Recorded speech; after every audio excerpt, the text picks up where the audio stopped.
now assembled, that all things may be ordered upon the best and surest foundations for the glory of thy name and for thy safety, honor, and welfare of the people of these islands. Bless our sovereign lady, Queen Elizabeth II, Philip, Duke of Edinburgh, Charles, Prince of Wales, and all the royal family. Give grace to all who exercise authority in our Commonwealth, that peace and happiness, truth and justice, religion and piety may be established among us. Especially we pray for the governor of our islands, the premier, the speaker of the Legislative Assembly, the leader of the opposition, ministers of the cabinet, ex officio members, and members of the Legislative Assembly, that we may be enabled faithfully to perform the responsible duties of our high office. All this we ask for thy great name's sake. Let us say the Lord's Prayer together. Our Father, who art in heaven, hallowed be thy name. Thy kingdom come, thy will be done on earth as it is in heaven. Give us this day our daily bread, and forgive us our trespasses, as we forgive those who trespass against us. Lead us not into temptation, but deliver us from evil. For thine is the kingdom, the power, and the glory, forever and ever. Amen. The Lord bless us and keep us. The Lord make his face shine upon us and be gracious unto us. The Lord lift up the light in his countenance upon us and give us peace now and always. Amen. Please be seated.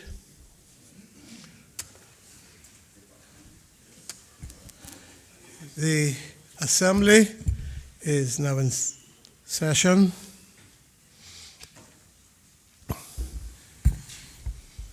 Administration of oaths or affirmations. None. Reading by the Honorable Speaker and messages and announcements. None. Presentation of petitions. None. Presentation of papers and reports. None. Questions to honorable ministers and members of the cabinet. None. Statements by honorable ministers and members of the cabinet. None. Personal explanations. None. Obituary and other ceremonial speeches. None. Raising of matter of privileges. None. Government business. Bills. Continuation debate on the second reading of the appropriation financial years 2020-2021 bill 2019. The appropriation financial years 2020 and 2021 bill open for debate. We'll call now on the Honorable Deputy Governor.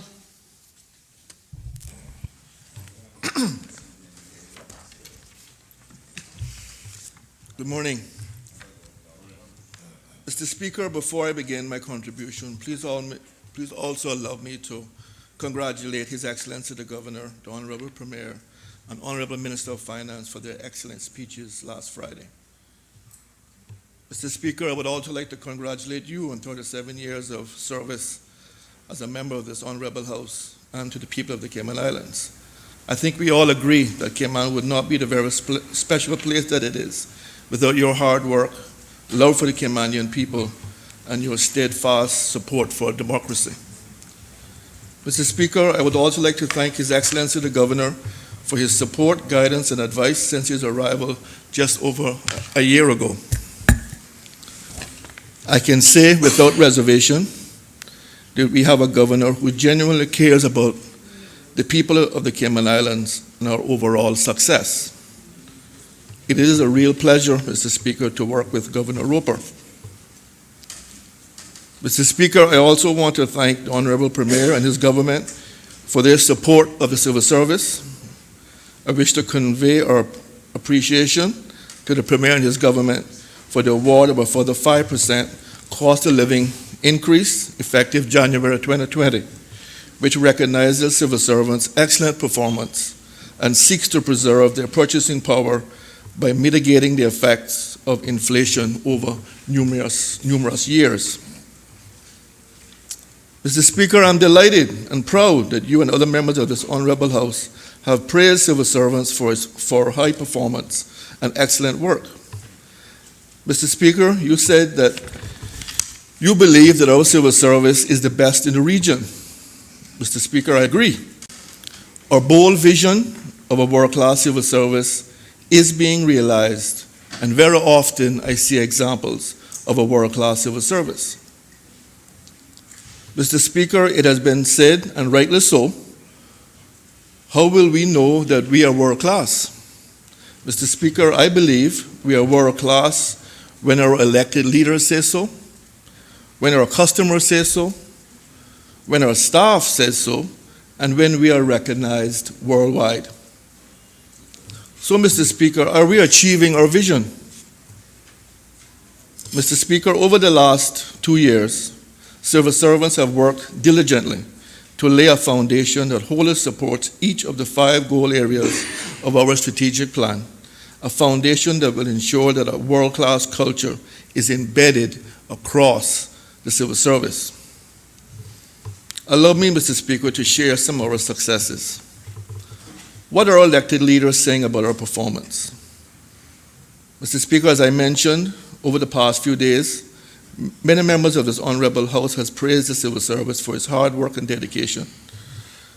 Mr. Speaker, the Premier in his speech stated, the hard work and dedication to public service shown by civil servants should not be taken for granted.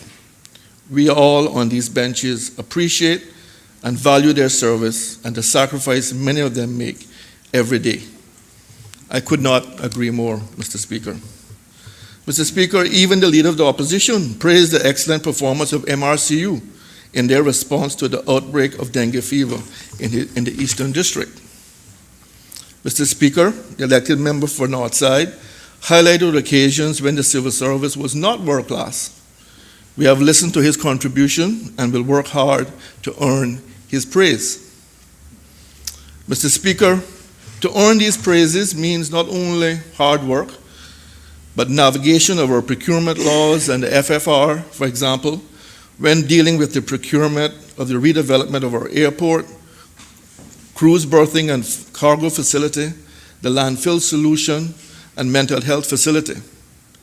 Mr. Speaker, you will know that these projects have been talked about for years, many years, but talented civil servants have worked shoulder to shoulder with our elected leaders to bring these projects to fruition. These are historic achievements, Mr. Speaker. I would like to recognize the civil service team in the Ministry of District Administration, led by Chief Officer Borden, for the tremendous work in delivering 2 of these projects, namely the redevelopment of our airport and cruise berthing and cargo facility. Mr. Speaker, today is Mr. Borden's birthday, so I want to wish him a happy birthday as well. I would also like to recognize the team in the Ministry of Health, the former Chief Officer, Ms. Ahern, and the new Acting Chief Officer, Ms. Pucci, for the work done on the mental health facility and the long-awaited landfill solution. I also wish to recognize the work done by the Public Works Department and the Major Projects Office. Again, Mr. Speaker, these latter projects have been talked about for years, but are now being delivered. Congratulations to the Deputy Premier and the Minister of Health for these achievements as well. Mr. Speaker, to identify world-class performance, I need not look any further than the member of this honorable House seated right next to me here, our Attorney General. Mr. Speaker, I join the Premier in recognizing the outstanding performance of our Attorney General, who is widely recognized as being the best in the overseas territories. I know the AG would wish me to thank the Solicitor General, Ms. Sharma, and the excellent team of lawyers in these chambers for their outstanding performance, especially in the recent court battles. Thank you, AG. Mr. Speaker, I think we are all pleased that the Premier announced that the government was reducing fees for older persons. Mr. Speaker, the government will forego just over $800,000 in revenue to achieve these reductions. But Mr. Speaker, our older persons are the backbone of our islands. They have sacrificed and deserve to live their golden years in comfort. These reductions in fees help to achieve that. Mr. Speaker, chief officers and their teams worked hard to deliver this mandate from our elected leaders. I want to especially thank the CFO and the Minister of Community Affairs, Mr. Joel Burke, who collated and analyzed the submissions and developed the policy document for consideration by caucus. This is what being a world-class civil service looks like, Mr. Speaker. Mr. Speaker, what are our customers saying? Example of this foundational work exists throughout the service. For instance, in 2018 and 2019, the Management Support Unit keenly worked to put strategies and programs in place to advance the agenda of the 5-year strategic plan. Under goal number 1, deliver an outstanding customer experience, the MSU, which is the Management Support Unit, launched the Customer Service Academy and trained 645 ambassadors. Workshops were developed and 107 customer service champions were trained. Draft customer service principles were developed, and Mr. Speaker, 40 Happy or Not terminals were deployed to measure customer satisfaction. Between March 2018, when the terminals were first deployed at select departments across the Cayman Islands, and these were our highest traffic departments, between March 2018 and October 31st, 2019, Mr. Speaker, would you believe that 587,444 persons pressed those buttons across our civil service? Mr. Speaker, what is even more remarkable is that the weighted average happiness score indicated by those responses was 92%, which I feel is rather an impressive figure. In fact, Mr. Speaker, this is a world-class achievement. But 92% of your customers say that they are happy with your performance, with the service that you give. That is a tremendous achievement. And Mr. Speaker, like I said, we had 500,000 people take that survey. That is tremendous. Mr. Speaker, allow me to drill down a bit more into these impressive results. Just last month in October, 22,000 customers pressed the Happy or Not buttons, and we achieved a happy rating of 94%. Again, outstanding. Mr. Speaker, at our newly developed airport, where we are required to balance a warm Cayman welcome, a warm Cayman kind welcome, with protecting our islands from unscrupulous visitors, our Customs and Border Control officers have made us proud. Mr. Speaker, on the immigration side, some 6,000 passengers pressed the Happy or Not buttons with an outstanding happy rating of 97%. Yes, Mr. Speaker, a near perfect rating at our airport. This is not an easy accomplishment. I should know, Mr. Speaker. I worked at the immigration controls at the airport for 12 years. I remember smiling with passengers until my face hurt. And I was not dealing with the high numbers of passengers that our officers are now facing. On the customs side, Mr. Speaker, the numbers are equally impressive, with some 5,000 passengers pressing the Happy or Not buttons, with a fantastic happy rating of 96%. Mr. Speaker, I would like to ask all members of this Honorable House to join me in congratulating Director Clifford and his officers at CBC for this world-class achievement. Remember, Mr. Speaker, this is the airport where we are the first impression of our islands, and we have happy ratings of 97% and 96%. Mr. Speaker, other notable scores was the NAU, our Needs Assessment Unit, with a happy rating of 81%. Given the work of the NAU, this is an excellent result. Again, congratulations to Ms. Hurlston and her team. Mr. Speaker, at DVDL, our driving license department in Georgetown, we have a happy rating of 83%. Again, Mr. Speaker, given the high volume of transactions mentioned by the Minister of Commerce a few days ago, this is an excellent achievement. Mr. Speaker, I want to recognize the work of the e-government team who increased self-service options at the Department of Vehicle and Driver's Licenses.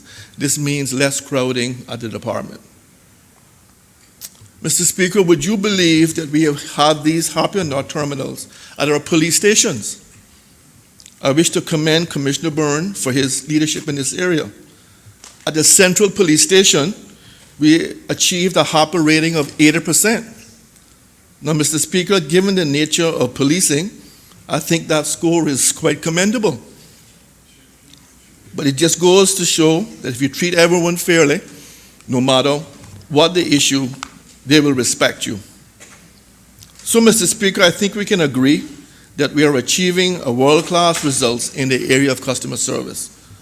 However, there is still much work to be done. But the good news, we are well on our way. Mr. Speaker, what is our valuable staff saying? Mr. Speaker, in 2018, 70% of our staff took the staff engagement survey. That is almost 2,900 civil servants. Mr. Speaker, I'm proud to say that we achieved an engagement score of 70%, a 3% increase from 2017.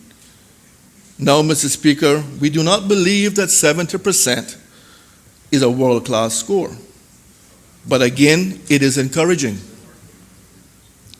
What is world-class, Mr. Speaker, is that 87% of civil servants said they were proud to be a civil servant. Mr. Speaker, you know that just a few years ago, that number would have not been so high. But we have worked hard to show civil servants that we care about them and we value their hard work. That has been a joined-up effort.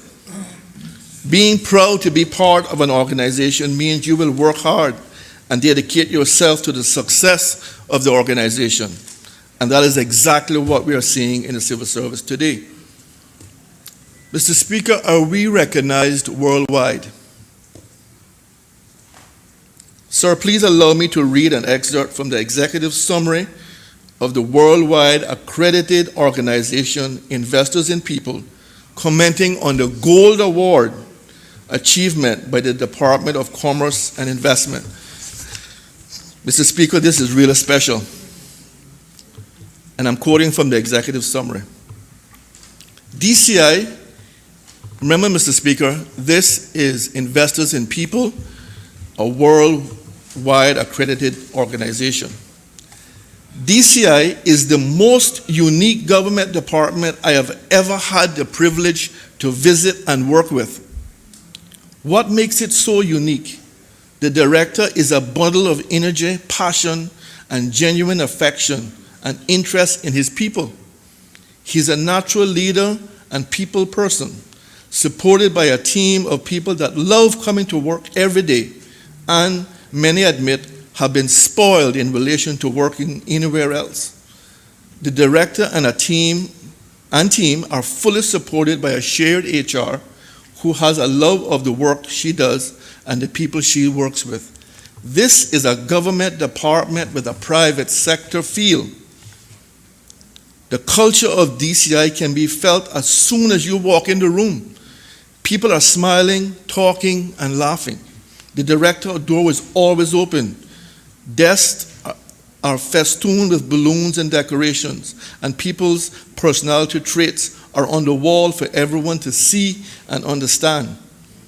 This in no way detracts from the serious work that the department is involved in.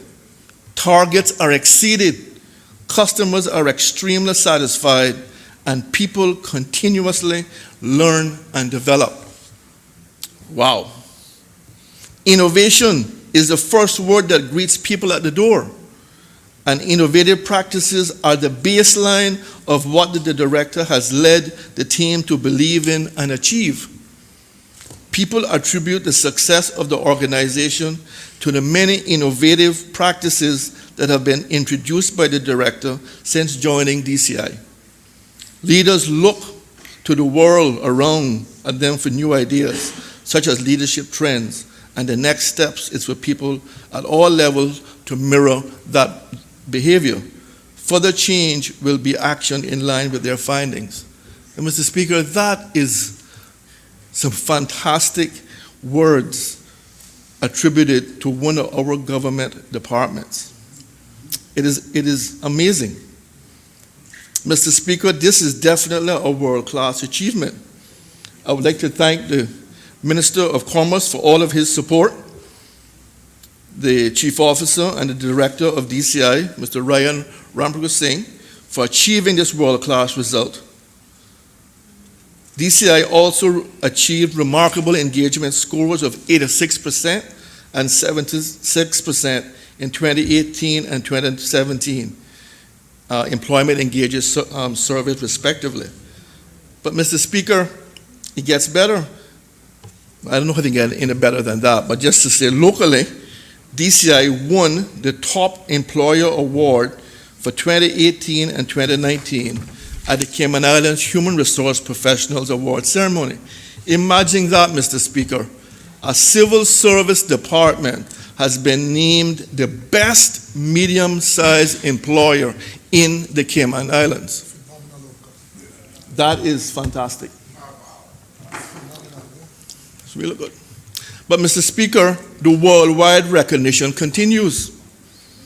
Mr. Speaker, in our efforts to improve the delivery of projects, the Strategic Reforms Implementation Unit, SRU, led by my accomplished Chief Advisor, Ms. Mary Rodriguez and Dr. Tasha Ibanez Garcia, revised business case templates used by the Welsh government throughout Europe and internationally to better fit our needs. Now, Mr. Speaker, these templates that were revised by our team were of such high quality that the Cayman Islands templates were adopted by the Business Case Program and are now published on the website of the Welsh government, with the acknowledgement that they were developed by the Cayman Islands government in partnership with the Better Business Case Program. Both Ms. Rodriguez and Dr. Tasha have also been invited to join the International Steering Committee for the Better Business Case Program, where they will be able to contribute to the further growth and development of this international program. So, Mr. Speaker, imagine this. The work done on this tiny island is being recognized and will be utilized globally. That, again, is a world-class achievement.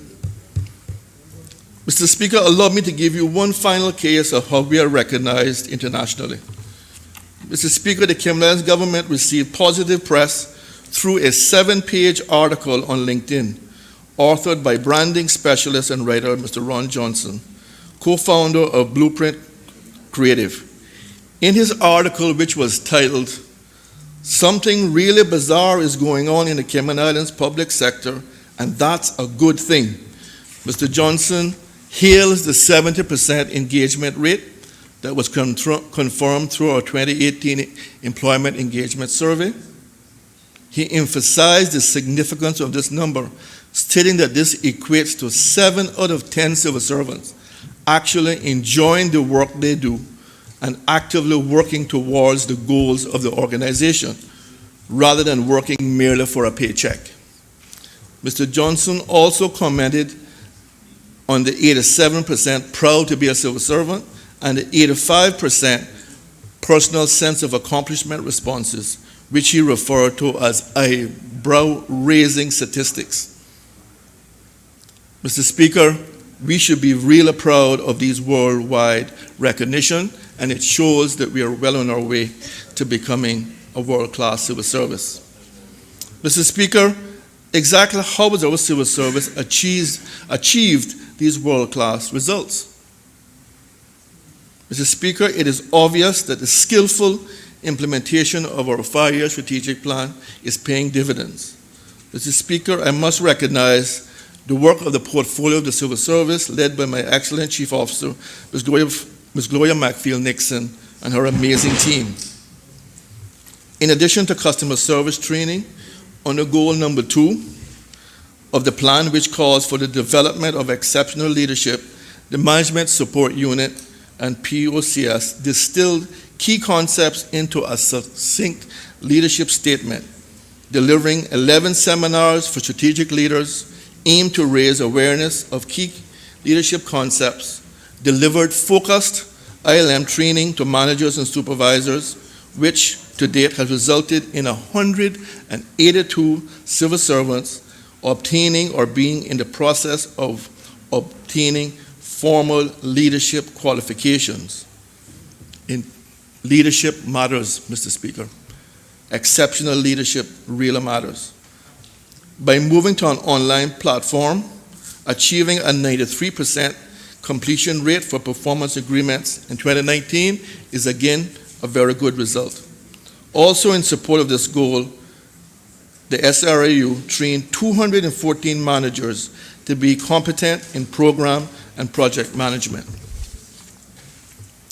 Mr. Speaker, work on Goal 325 of the plan was also carried out by MSU, and noteworthy achievements included expanding learning and development offers to supervisors as managers through the ILM program, the creation and launch of communication cascades, including the distribution of 128 leadership toolkits, and the launch of the communications profession and a communication strategy which consistently promotes the government's policy priorities across internal and external audiences.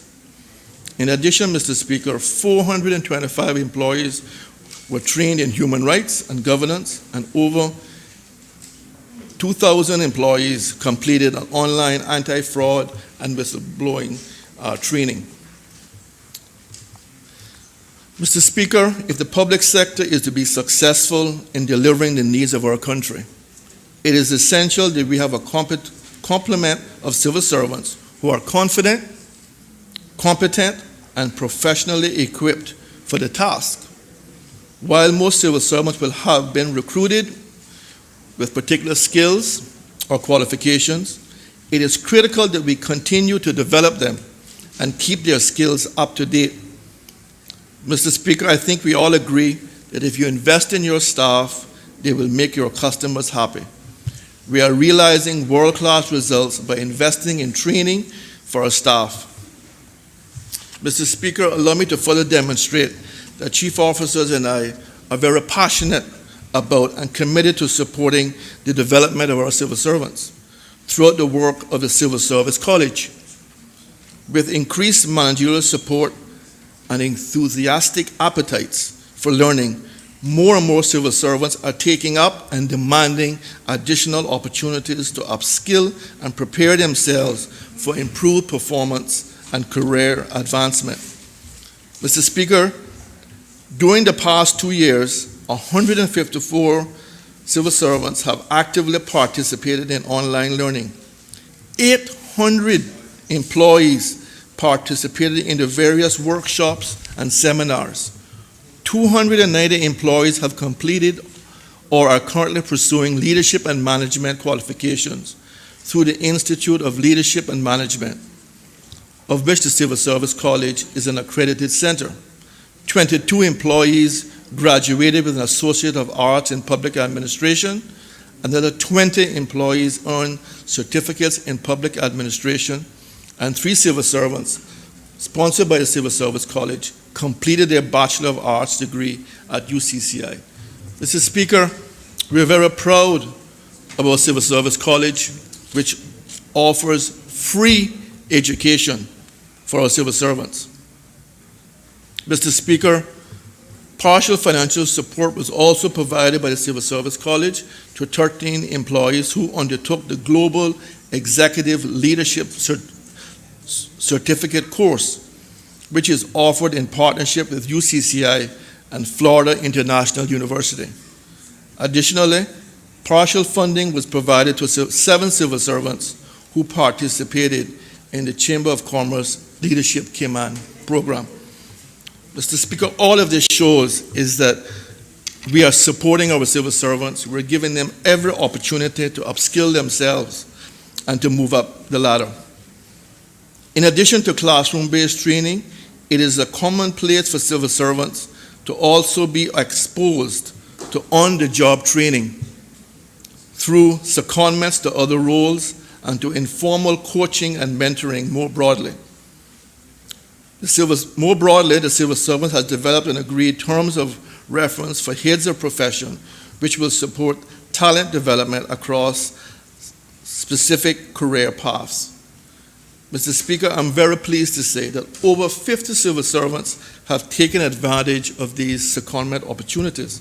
Because, Mr. Speaker, we have heard the complaint. I go to university, I get my degree, but now I can't utilize it because I can't get a job, I don't have an experience. So these secondments, Mr. Speaker, allow civil servants to move to different areas around the civil service to gain the experience so that they can compete for jobs that they are now qualified in. Over 50. Citing, and that's just in the last 2 years, Mr. Speaker, we've had another 50 or 60 over the last 2 years, yes, sir, before that. Citing further examples of our achievements, the Office of the Deputy Governor, through the SRU, achieved major new milestones in its drive to build civil service capabilities and embedded the effective use of business case and formal project management methodologies across the civil service. Improving our practices in these areas is an important part of our commitment to becoming a world-class civil service. Good business case deliver high-quality analysis and advice that helps the government to good business cases deliver high-quality analysis and advice that helps the government to identify value-for-money solutions to key problems.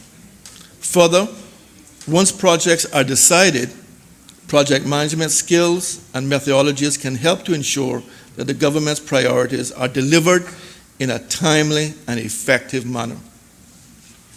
Two major achievements in this area include the development of standard business case templates and the substantial increase in the number of civil servants who have attained or are working towards attaining internationally recognized qualification in business case development, change management, and project management.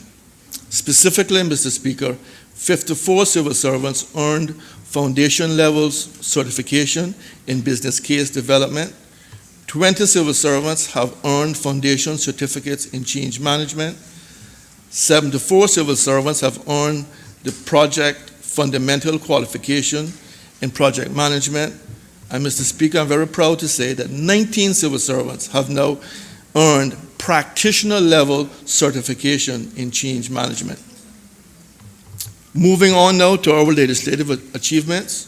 During 2018, the Office of the Deputy Governor delivered a significant legislative agenda, which included commencement by Cabinet of sections of the Criminal Record Spent Convictions Law relating to the Expungement Board, obtaining Cabinet approval for the first set of regulations for the Criminal Record Spent Convictions Law to deal with applications for expungement, and gain Legislative Assembly approval of the Public Authorities Amendment Bill to address provisions for liability and negligence for public authorities with regulatory functions and duties.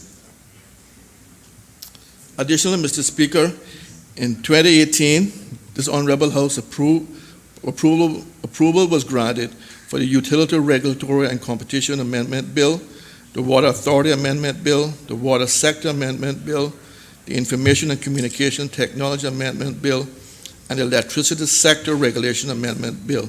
Approval of all of these amendment bills were given primarily to address issue of non-compliance with the Public Authorities Law.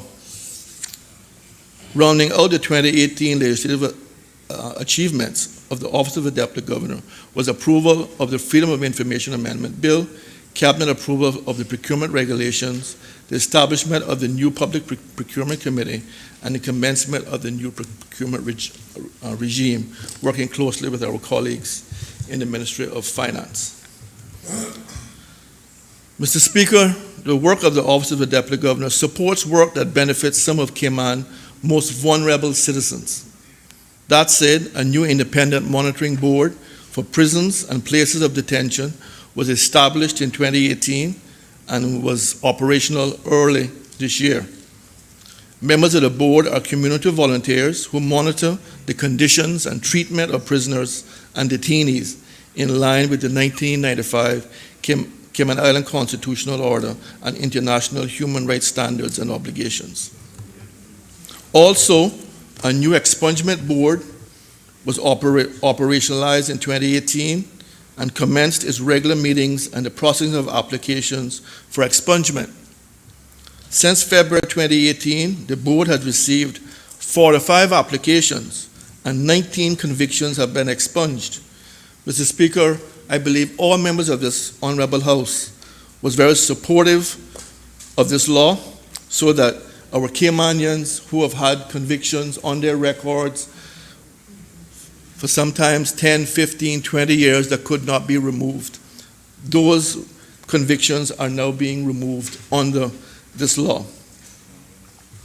In addition, the Office of the Deputy Governor has developed supporting regulations to the Criminal Record Spent Conviction Law and published detailed guidance for applicants seeking expungement. To ensure successful operationalization, the Office of the Deputy Governor has facilitated training for board members and strategic partner agencies in the process. Mr. Speaker, through project services delivered by the SRU since 2018, the Office of the Deputy Governor is engaged in delivering a range of cross-ministry projects to enhance our national framework and mechanisms for safeguarding our children. Mr. Speaker, it has been said that the civil service is not good at working across ministries, across portfolios. So my office, in working with the relevant ministries, have been working to ensure that we have broken down the silos and everyone is working together. This new national framework will include the development of new governance arrangements for child safeguarding. This project is largely complete and has rationalized roles and responsibilities amongst stakeholder agencies and delivered new terms of reference and operating procedures for the National Safeguarding Board. The board has been operationalized and includes chief officers with responsibility for community affairs, health, education, home affairs, youth, customs and border control, the Solicitor General, the Commissioner of Police, and a representative from the Governor's office. Additionally, 2 formal committees have been established and operationalized to take forward the work of the Child Safeguarding Board, namely the Strategy and Communications Committee and the Practice, Learning, and Improvement Committee. Further work to support our efforts to safeguard our children is in progress and includes the development of the infrastructure needed to conduct child safeguarding case reviews, the development of a national child safeguarding strategy and delivery plan, and the development of a national child safeguarding policy. The latter will set out the principles and will define the national standards for child safeguarding. Given the urgent need for this policy, this work has been fast-tracked and is being delivered alongside the development of the national strategy and plan and will be delivered by December 2019. Mr. Speaker, in an effort to enhance our leadership capacity, we saw a number of merit-based promotions within the civil service during 2018 and 2019, which speaks to our ability to identify, grow talent internally. I was happy to welcome Ms. Teresa Echenike, Sir Tonya Cacho, and Ms. Rajma Sharma to my strategic management team with their appointment to Chief Officer in the Ministry of Community Affairs, the Ministry of Education, and the Portfolio of Legal Affairs, respectively. At the Deputy Chief Officer level, we internally promoted Mr. Joel Francis and Mr. Wilbur Welcome in the Ministry of Education, Youth, Sports, Agriculture, and Lands. And at the head of department level, we have seen the appointment of Lisa Mallis to the Director of the Department of Community Rehabilitation. In that same department, Ms. Melissa Rivas was promoted to Deputy Director. Let me just pause there, Mr. Speaker, and just highlight the work of the Department of Community Rehabilitation in relation to succession planning. So, Mr. Speaker, the Director of that department was promoted to Chief Officer. Her deputy was promoted to Director. The Senior Probation Officer has now been promoted to deputy. So we have been able to promote persons from within that department who are highly capable, who are Caymanians.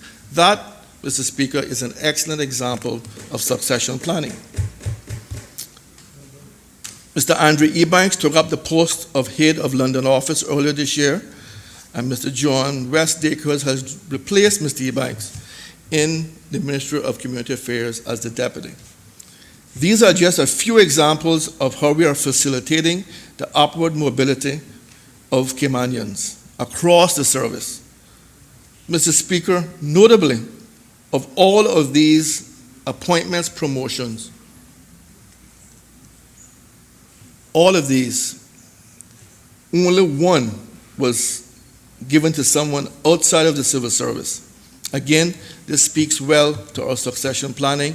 Ms. Joanne Westacres actually came from the public service, wider public service. Mr. Speaker, while we have many cases of where succession planning has worked, the Leader of the Opposition highlighted 2 cases where succession planning has not worked, namely the fire service and prison.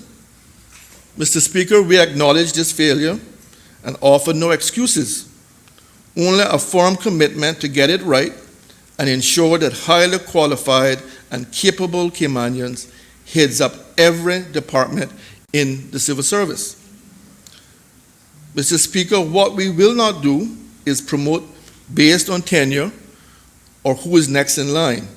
We will promote on performance. Performance, qualifications, and the ability to perform at the highest level really matters. Turning now to the work of the agencies under my office. The Office of Educational Standards conducted 32 full and 21 follow-through inspections, publishing, Mr. Speaker, comprehensive reports for each. To date, this office has trained 18 Caymanian associate inspectors in an effort to build additional capacity in local schools, and this number is expected to grow to 38 by the end of the next budget cycle. During the period, the Office of Educational Standards has also facilitated 5 training events for school leaders and conducted 5 district consultation sessions on the inspections framework. Mr. Speaker, I think we all agree that the work of this office has actually paid huge dividends, and it allows the Ministry of Education to understand where they need to focus their efforts. It's a great team effort, Mr. Speaker. Mr. Speaker, on the policy side, the portfolio of the Civil Service successfully delivered a draft anti-bullying and harassment and discrimination policy, which is currently in the final stages of review and is due to be rolled out in the coming weeks. Mr. Speaker, I want civil servants to know that we take a keen interest in our engagement survey. I have highlighted in my speech here this morning some really great statistics.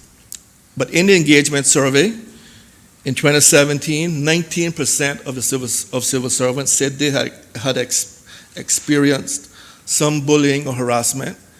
That number reduced to 17% last year. But we believe that 17% is still too high. We want that to be 0. And that's why, Mr. Speaker, we have listened, and that's why we have is about to introduce this policy. This policy will set the tone for expected behaviors in the workplace, outline the responsibilities of employees, and provide a framework and guidance to aid in identifying, handling, reporting, and resolving alleged occurrences of bullying, harassment, and discrimination in the civil service.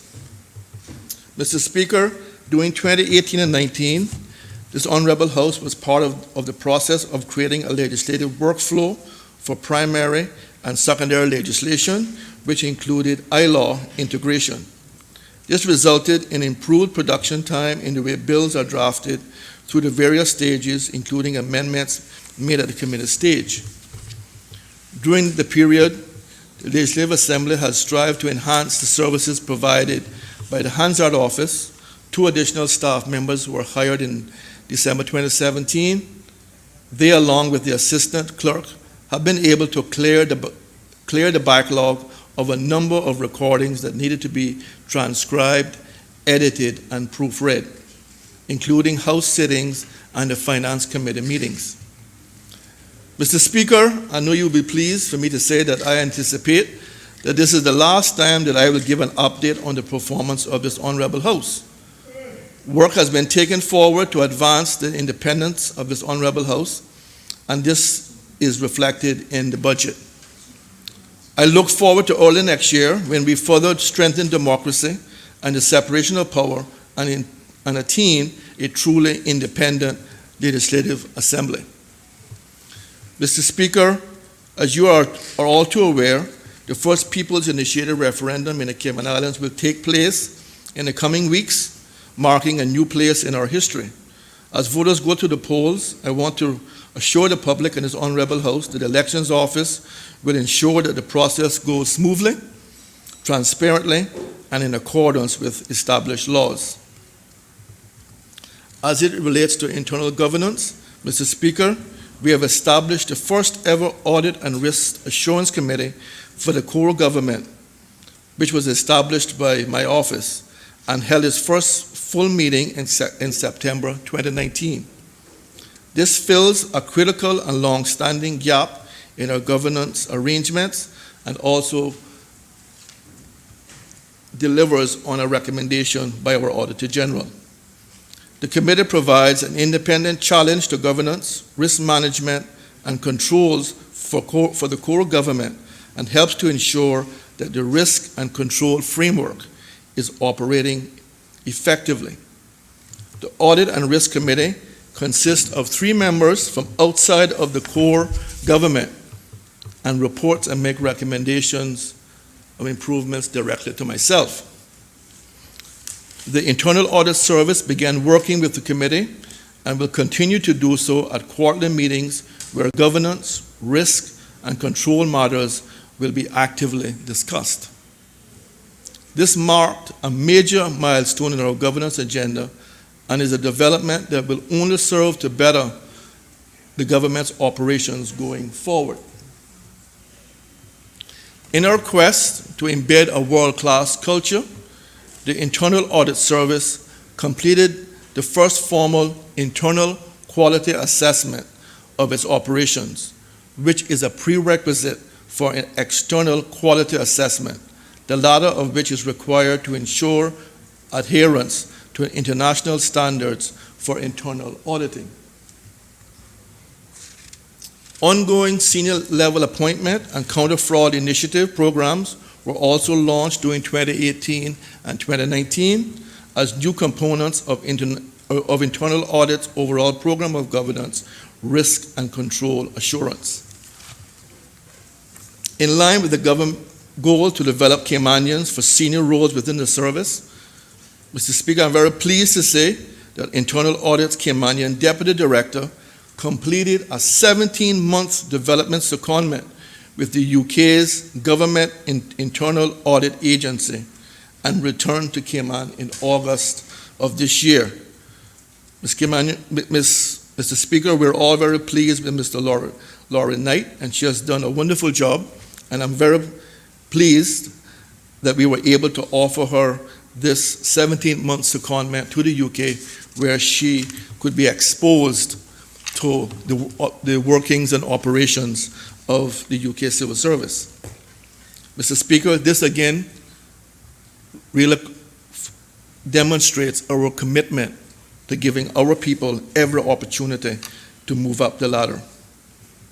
Mr. Speaker, the Internal Audit Service continues to identify and develop future talent, having recently appointed a Caymanian to his vacant internal auditor position, and by hosting new and returning interns to help inform their consideration of government's internal audit as a career choice.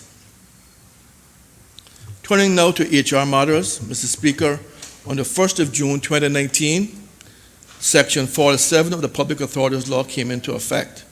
This section requires that all public authorities use the same salary scale as determined by Cabinet, and that all jobs be evaluated using the same job evaluation methodology. As a result of the implementation of Section 47, the Strategic and Corporate HR Unit within POCS spearheaded a project to have approximately 900 unique job descriptions across 25 SAGCs evaluated, while the workload necessitated outsourcing a portion of the evaluation. The Strategic and Corporate HR Unit, using internal resources, undertook a portion of the evaluation themselves, effectively doubling the annual output targets for the internal job evaluation team for the 2019 fiscal year. Mr. Speaker, turning now to the commissions that support good governance. Mr. Speaker, as it relates to investigations undertaken in 2018 and 2019, the Commission Secretariat conducted numerous complex and protracted investigations in accordance with the anti-corruption law, resulting in several successful outcomes, all of which support good governance. Mr. Speaker, the Secretariat also contributed to the development of regulations for the standards in public life law to ensure the law can commence. They also updated the working policies of the Civil Service Appeals Commission in order to ensure that the principles of natural justice are upheld. Having recounted, Mr. Speaker, some of our significant achievements, allow me to shift my focus to the next 2 years. Mr. Speaker, to build upon the foundation that we laid in 2018 and 2019, we have plans to undertake additional work that will further embed a world-class culture and will move us even closer to our vision of becoming a world-class civil service, all while continuing to support the achievements of the government's broad strategic outcomes. That said, Mr. Speaker, in 2020 and 2021, the portfolio of the civil service will undertake numerous initiatives in fulfilling of the government's broad strategic outcome number 8, stable, effective, and accountable government. Leading the charge, the Office of the Deputy Governor will introduce new strategy to drive innovation and reduce inefficiencies within the civil service. Additionally, my newly appointed Strategic Operations Officer, Ms. Jennifer Ahern, will work to build capacity to innovate and successfully manage change, which will include collaboration across agencies and with the private sector partners and representatives. To this end, I am pleased to advise that our first cohort of civil servants have signed up to the ILM Level 5 certificate in leading innovation and change, and they will complete their course in April 2020. Mr. Speaker, we are just starting the journey towards the civil service embracing collaborative innovation. We have seen amazing collaboration in the Department of DCI. We want that to be business as usual across the service. This will help us to better identify the opportunities we have to meet not only the objectives identified in our 5-year strategic plan, but also to more effectively and efficiently deliver the government's broad strategic outcomes. That is our job. Over the next 2 years, building on initiatives like the ILM training in leading innovation and change, we will develop our capacity to embed innovation across the service as part of our world-class culture. Mr. Speaker, to quote a recent case study from the OECD Observatory on Public Sector Innovation, it is not enough to implement best practices when the real need lies in creating the next practice. That's very powerful. It is not enough to implement best practice when the real need lies in creating the next practice. By building the capacity and starting the conversations around innovation, I believe we can create an environment where public sector innovation becomes business as usual, and we will start to see positive impacts, or I should say even more positive impacts across the civil service. Through training facilitated by the SRU, Mr. Speaker, we will further increase the growing number of civil servants with certifications and qualification in business case development, change management, and project management. Growing our civil service competencies in these areas will help us to improve the chances of success of the many projects being undertaken across the civil service. Additionally, the Office of the Deputy Governor is preparing to introduce a new online application process for applications for British Overseas Territorial Citizenship, BOTC, in 2020, which will deliver an enhanced customer service process for applicants and create efficiencies that will better help my office cope with the growing demands for services in this area.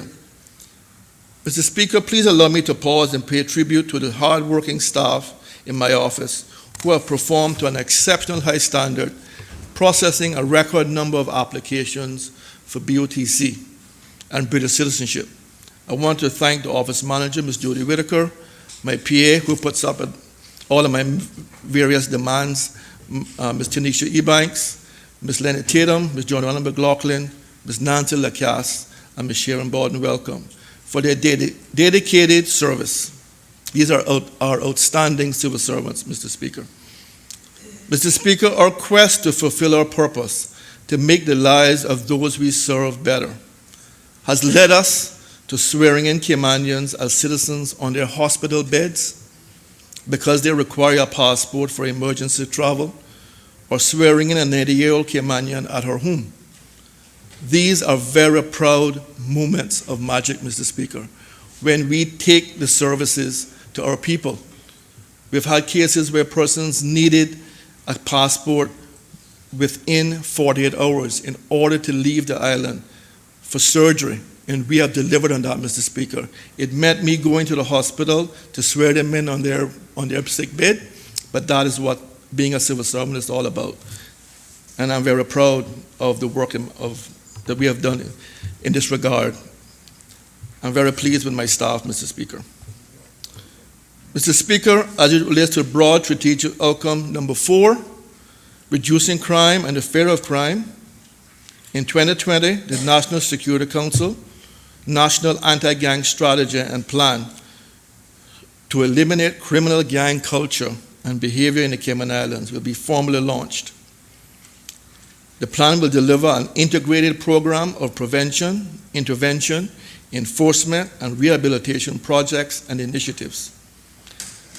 Through the SRU, the Office of the Deputy Governor will provide program and project management support to the program board to drive the efficient implementation of this plan. Now, Mr. Speaker, I think we have heard some of these things before. What is different? What is going to make this new strategy work? Mr. Speaker, first of all, we have the full support of the elected government. We have the full support of the National Security Council. Mr. Speaker, given the national importance of this issue, I have decided to chair the Oversight Committee so that I can put the full weight of my office behind the strategy. We will have civil servants. In this budget, there are posts for civil servants who will work on this strategy to ensure that our young people do not want to become a gang member. Given what has happened to us in West Bay over the last week, this is very important, Mr. Speaker. We want to ensure that our young people see that there are other avenues, that they can become productive members of our community. They don't have to join a gang. Mr. Speaker, I can assure this Honorable House, this new strategy will work. We're going to put everything into it to ensure that it makes a real difference, Mr. Speaker. Another significant development, the SRU will further assist my Chief Advisor to identify appropriate resourcing, governance, and management framework to ensure the effective implementation of a national child safeguarding strategy and plan.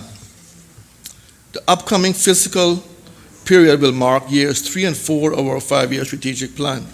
over the next 2 years, the Management Support Unit will deliver focused activities to embed a culture of putting customers at the heart of all the civil service does. This will be done by bringing additional services online, communicating our customer service principles, developing and communicating customer service standards, completing the customer service ambassador training, and improving traditional customer-facing processes to make them more streamlined and user-friendly.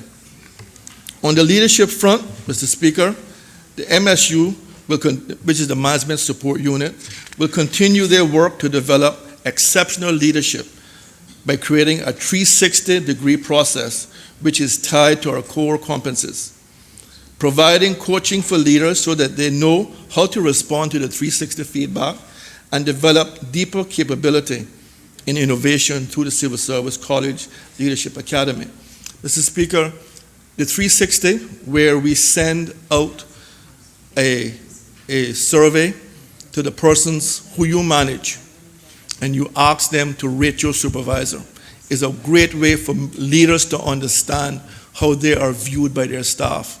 I have been doing it for my chief officer team, and we have all, the governor does it for me, we have all benefited from hearing the feedback from the persons who we manage. That now we want to push that across the civil service, Mr. Speaker, so that all our leaders who lead people can understand how their performance or lack thereof is affecting their people. That is going to make a real difference, Mr. Speaker, in our civil service. But once any issues that are identified, we want to make sure that we are providing the leaders then with the relevant support so that they can address any concerns. Similarly, on the talent development, in 2020 and 2021, the Management Support Unit will roll out a learning and development policy framework, which will set out the development path for all civil servants. Additionally, the MSU will seek to bring a sustained effort into the performance management process to ensure that civil servants are being managed effectively despite the limitations of the available technology.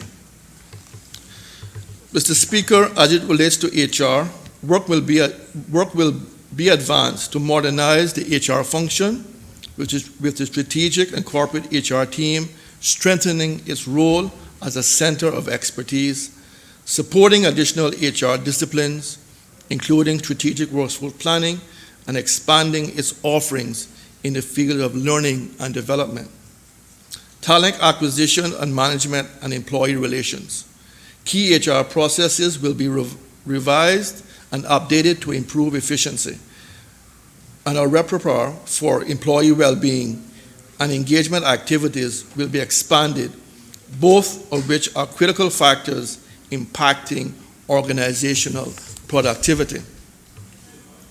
Mr. Speaker, within the portfolio of the civil service, a dedicated project team will adopt and exploit the efficiencies of an integrated HR information management system to better inform the strategic decision-making capability of government, including the development of an HR data center to improve data quality, access, and timeliness. Also planned during the 2-year period is the implementation of a performance incentive scheme within the civil service. This will include the establishment of a committee to oversee the development of an appropriate policy framework, identification of conditions for successful implementation of the scheme, and the provisions and recommendations on appropriate incentives. Mr. Speaker, our 5-year strategic plan to become a world-class civil service places an emphasis on talent development and the development of exceptional leadership as 2 of our 5 goals. To ensure the service is positioned to better deliver the government's strategic outcomes, this not only enables the civil service to fulfill its purpose to make lives better, but it also provides opportunities for Caymanians to have the personal development necessary to reach their full potential. Throughout 2020 and 2021, we will solidify the achievements that we have made to date in these areas. Professional competencies will be formalized and learning and development opportunities expanded for employees in specific professional groups across the service. The portfolio of the civil service will deliver the core competency framework for HR professionals and facilitate development opportunities for the profession in the area of dealing with mental health, undertaking internal investigations, and delivering HR through a business partner model, all of which are priorities to support new policies and to improve business outcomes. In line with the second goal of the 5-year strategic plan, develop exceptional leadership, the Civil Service College will be expanding on capacity and capability over the next 2 years to help support the establishment and maintenance of a high-performance culture.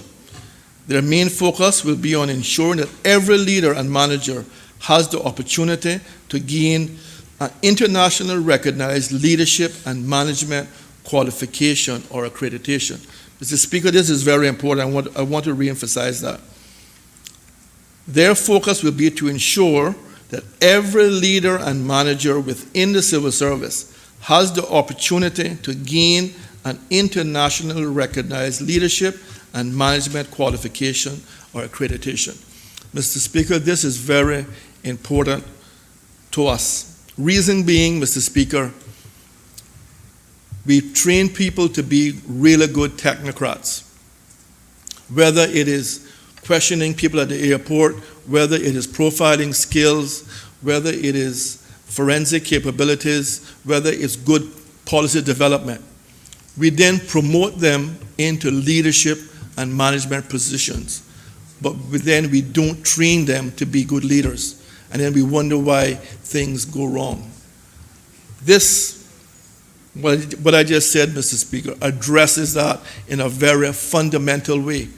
That all of our leaders and managers will be given the opportunity and will be required to gain an internationally recognized leadership and management qualification or accreditation.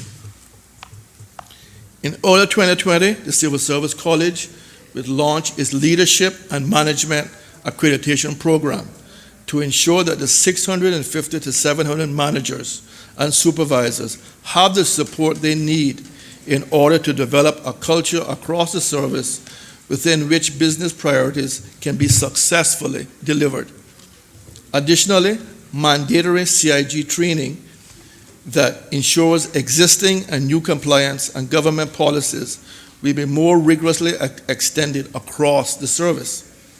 The range of training to enhance access to progression that embedded in the civil service core competencies will also be expanded. The effectiveness of government will also be supported by the work of the Office of Educational Standards, who will see the number of inspections increase to 56 full inspections and 24 follow-through inspections over the same period. The Office of Educational Standards will continue to build capacity in local schools by selecting and training associate inspectors. Mr. Speaker, with the support of this Honorable House over the last 2 years, the Civil Service has made significant strides in pay and reward. With the implementation of a 5% COLA in July 2018, the uplift of teachers' pay in 2018, and in June 2019, the expansion of salary points available to grades A through F. These changes all help facilitate the requirement of the Public Authorities Law, which requires the adoption of a common salary scale. In recognition of our commitment to past employees, the Civil Service has undertaken, on instructions from Cabinet, a number of pension ex gratia uplifts to ensure that the pension provisions for retirees with 10 or more years service is aligned at a minimum to those amounts offered by the poor relief provision, which is really fundamental, Mr. Speaker. We don't want to be paying our civil servants who are retired less than what we are paying persons who are getting the poor persons relief. This impacted 303 retirees in 2018 with an average uplift, Mr. Speaker, of $190 per month. and 369 retirees in 2019, with an average increase of nearly $250 per month. 2021 will see further increases, taking the minimum threshold to $850 and $950 per month respectively. So, Mr. Speaker, in 2018, we impacted 303 of our past employees, and subsequently in 2019, 369. So that's over 600 persons, Mr. Speaker. I don't have that with me. Okay. In the first half of the new budget cycle, our work in the area of compensation will continue with a review of our pay strategy and assessment of our readiness to recognize performance through pay and incentives. Again, I want to thank all members of this House for approving the motion brought by the member for Bordentown West, which has driven the performance incentive strategy. In addition, we'll be seeking approval for amendments to the personnel regulations which facilitate the transition of civil servants currently paid biweekly, whose hours do not fluctuate across the salaried terms and conditions. While committed to maintaining a remuneration reward offering that can attract and retain a civil service capable of delivering world-class services, in 2020, the portfolio of the civil service will also undertake a review and make recommendations on the provisions for pension and post-pension benefits for new staff to ensure that benefits offered are sustainable within the public purse for future generations. This exercise will also be carried out for healthcare premiums. Also on the topic of remuneration, earlier this year, Mr. Speaker, as part of honoring Women's Month, the civil service had the opportunity to share some of the many strides being made on gender parity within the service.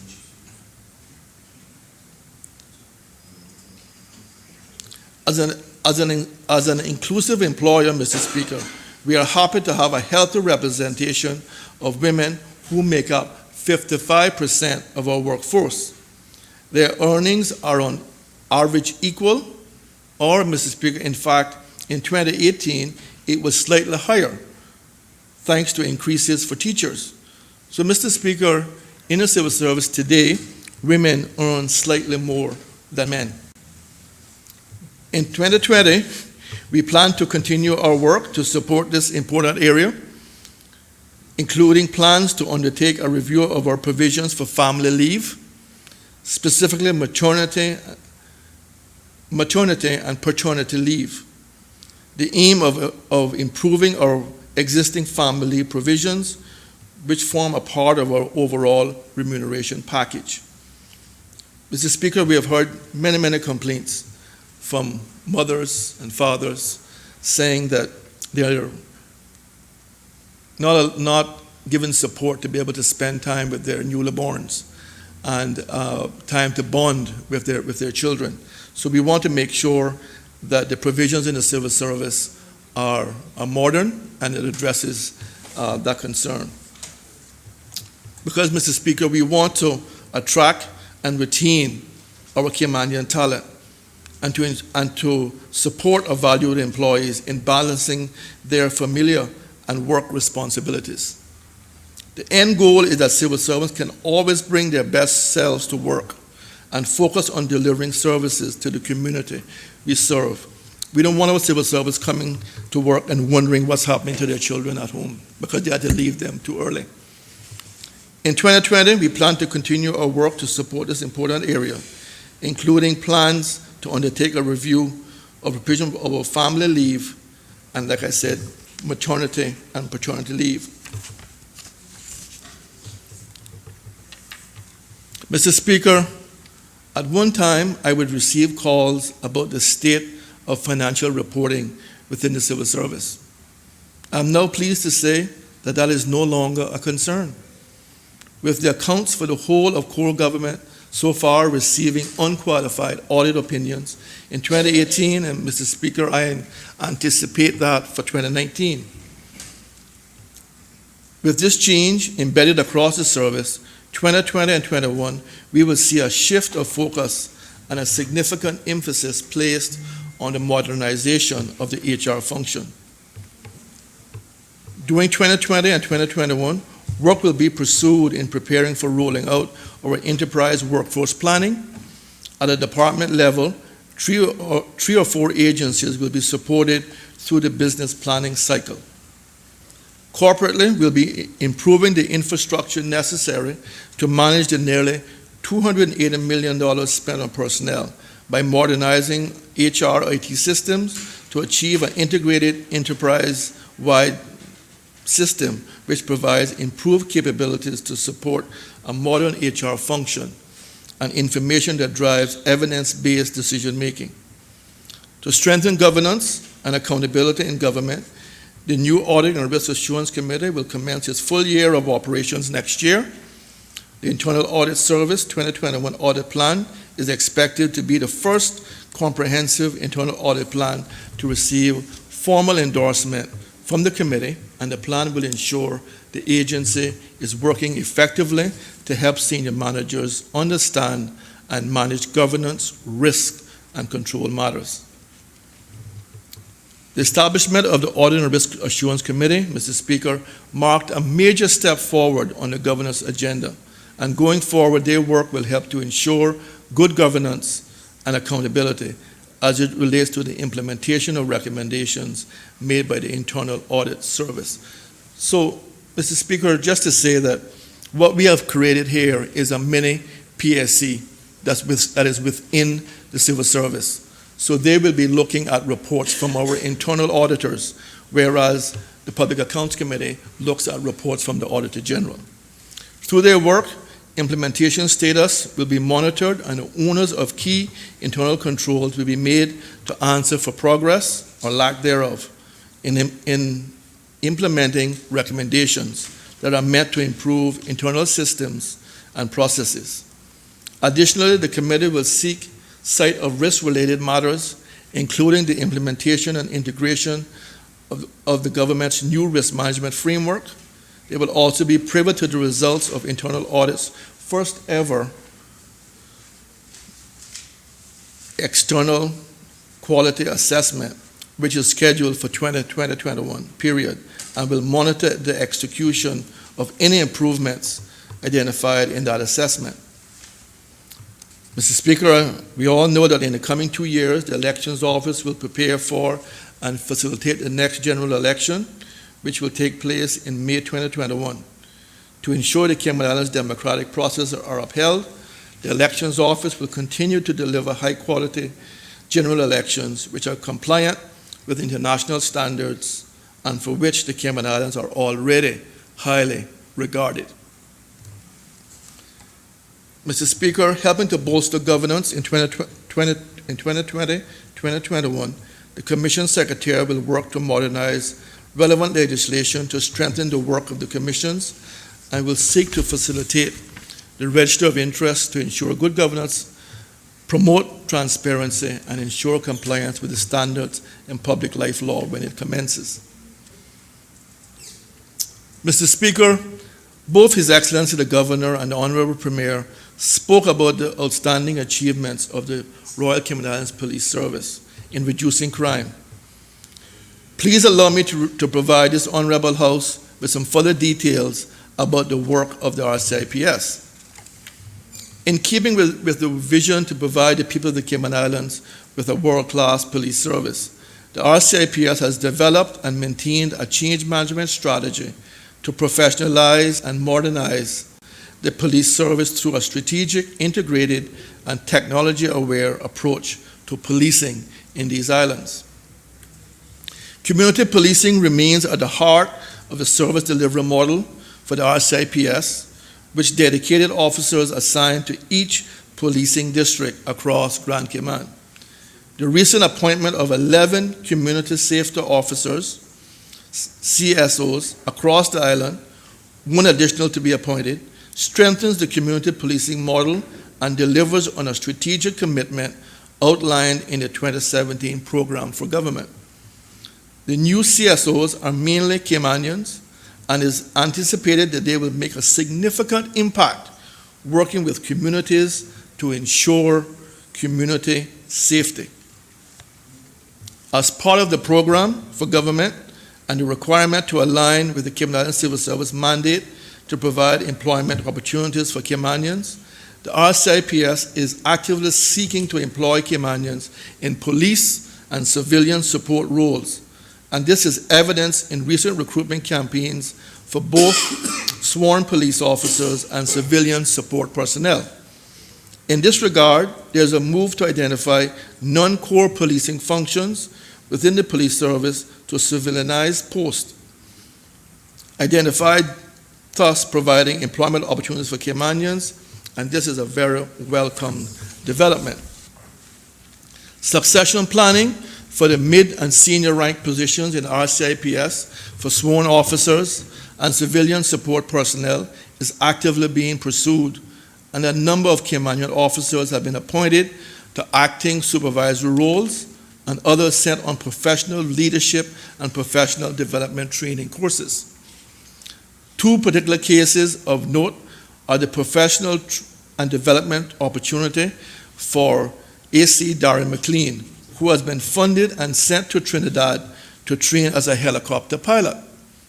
He departed in early 2019, and all going well, over the next 3 years, he will return to our beloved islands and the RCIPS as the first Caymanian Air Operations Unit pilot. What a fantastic day that will be. Take 3 years and man all qualified. You need experience, sir. Most recently, Acting Inspector Roger Williams has been sent to the prestigious FBI National Academy Leadership Development Program in Quantico, Virginia, in the United States. This is a 12-week intensive police leadership development program which will provide him with the accredited foundation and police leadership skills to ascend throughout the ranks of RCIPS. A total of 50 Caymanians were hired during 2019 in various capacities. Police constables, 21. Police constables, special constable, 6 new Caymanians were trained. Community safety officers, 11 hired, including 8 Caymanians trained and assigned to various communities, Grand Cayman and Cayman Brac. Human Resource Officer 1, Admin Secretaries 2. Mr. Speaker, the RCIP had 10 young Caymanian interns in the RCIP, and in the Coast Guard 2 Caymanians. Special mention is made of the CI Coast Guard, which will be operationalized in 2020, which falls under the strategic direction and control of the Commissioner of Police. It is intended that at least 20 personnel will be employed within the Cayman Islands Coast Guard during 2020, and the drive is to employ local Caymanians with seafaring skills or those with an aptitude for Coast Guard duties. Mr. Speaker, RCIPS has commenced a recent recruitment drive which seeks to recruit at least 25 officers to commence training in the first quarter of 2020. Again, the drive is mainly to employ local Caymanians. Future recruitment drives will also seek to employ Caymanians first. Career opportunities for RCIPS Caymanian personnel. In 2020, a development plan for Scenes of Crime Officer Tiffany Rankin to provide advanced crime scene management training. Short-term development opportunities for 10 young Caymanian University students as interns with interest in various areas of law enforcement and other specializations across the service. 2019 was very successful and will run again in 2020. So, Mr. Speaker, how many times have we asked for young Caymanians who want to join the RCIP from a very young age to be given an opportunity to go in there as interns? It is happening, Mr. Speaker. It is happening. Secondment opportunities for CIG employees to the RCIPS Digital Forensic Hub and the Human Resource Department for professional development and career progression. Policing generally. 2019 was a busy year for the RCIPS, who delivered successful policing operations for Cebu, the Royal Visit, and the International Trade Summit, all of which passed without major incident. The operations demonstrated the professionalism and capacity of our police service to enhance our reputation internationally as a safe place to visit and conduct business. Tourism crime remains very low, Mr. Speaker, which also enhances our reputation internationally and allows us to promote the Cayman Islands as a safe destination of choice. Crime continues to be a concern despite an overall downward trend in a number of offenses. Domestic burglaries are showing a downward trend, which is a welcome development, and significant detections have been made with persons arrested, prosecuted, and sentenced. There have been significant drug seizures during 2019 with an estimated street value of Cayman dollars $4,829,736. A number of persons have been arrested, prosecuted, and sentenced. The crime situation is very stable, and a number of initiatives mandated by the National Security Council, including the establishment of a joint task force between the police, Customs and Border Control to tackle illegal gambling, sham marriages, illegal immigration, and other forms of serious and organized crime, have yielded significant collaboration and results. Mr. Speaker, traffic management and enforcement remains a strategic priority for the RCIPS, and enforcement returns remain high. New unmarked traffic enforcement vehicles will be deployed shortly and will enhance intercept and traffic enforcement capabilities to reduce serious and fatal traffic collisions on our roads. Thank you. The requirements for an effective, cohesive national road safety strategy has been highlighted by the National Security Council across all relevant government entities to reduce deaths on our roads, and this is receiving significant RCIPS attention. The RCIPS continues to collaborate and engage with the Office of the Ombudsman to ensure that complaints made by members of the public against the organization and individual officers are investigated independently and thoroughly. This is a very important aspect of policing and ensures transparency and accountability by our police service, which ultimately results in improved community confidence in the service. Mr. Speaker, please join me in offering our profound and grateful thanks to the Commissioner and the brave men and women of the RCIPS. Please keep them in your prayers as they risk their lives to keep us safe. In 2020, the Commissioner will join the ranks of the Chief Officer Group, elevating the strategic direction of the RCIPS and giving him direct control and full accountability of his budget. I look forward to working more closely with the Commissioner. Mr. Speaker, to wind up, allow me to thank all of my chief officers, my chief advisor, the strategic operations officer, all the staff in my office for their unwavering support and advice. I'm fortunate to be surrounded by so many talented civil servants who make my life better every day. I want to thank the Premier and his government for their support of the civil service and for support of my office generally. To conclude, Mr. Speaker, if I sound like a proud Deputy Governor, I certainly am. We as a civil service have much to be proud of, but we will not rest on our achievements. We will not rest on one gold award by the Investors in People. We will not rest on a staff engagement score of 70%. We will not rest on a happy customer rating of 92%. We will get better at delivery of the government's agenda with pace. Mr. Speaker, we will not stop, we will not tire until we are a world-class civil service in everything that we do. I thank you, Mr. Speaker.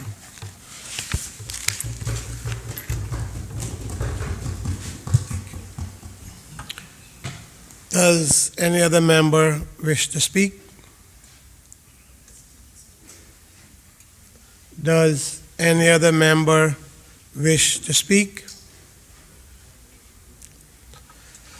Last call, does any other member wish to speak? The Minister of Financial Services.